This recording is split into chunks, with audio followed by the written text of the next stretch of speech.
Prezzi turistici, brioche pagate a peso d'oro, caffè che arrivano a costare anche 10 euro, appartamenti in centro trasformati in bed and breakfast con buona pace dei cittadini alla ricerca di case in affitto. Non si sta parlando di Venezia ma di Como. L'allarme arriva proprio da chi conosce bene la città della laguna e guarda con apprensione a quel che succede sul Lario tra prezzi turistici e overtourismo sia sovraffollamento di turisti. Il rischio Venezia per Como è dietro l'angolo e l'avvertimento. Credo che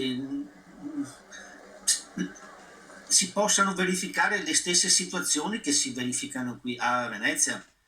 Magari noi all'ennesima potenza, perché abbiamo, io non lo so quanti milioni di turisti all'anno abbia Como, però ci sono tanti e quindi non vedo perché non dovrebbe essere la stessa cosa. E quindi investitori e palazzinari che calano sul lago di Como perché intravedono la possibilità di guadagno e poi se ne fregano altamente magari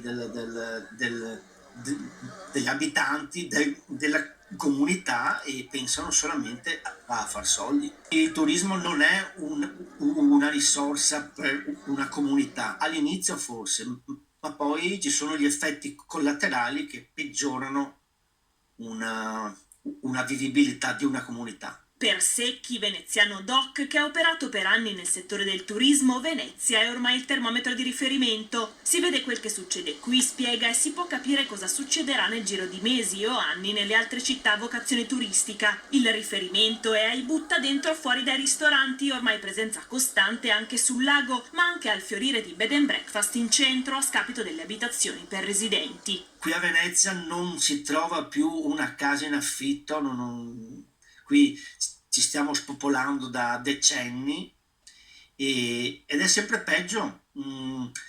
Io ho qui una calle, è come si chiamano le strade c'è qui a Venezia, le calli. C'è una calle dove abita la mia fidanzata e ci sono 19 appartamenti e lei è l'unica abitante rimasta.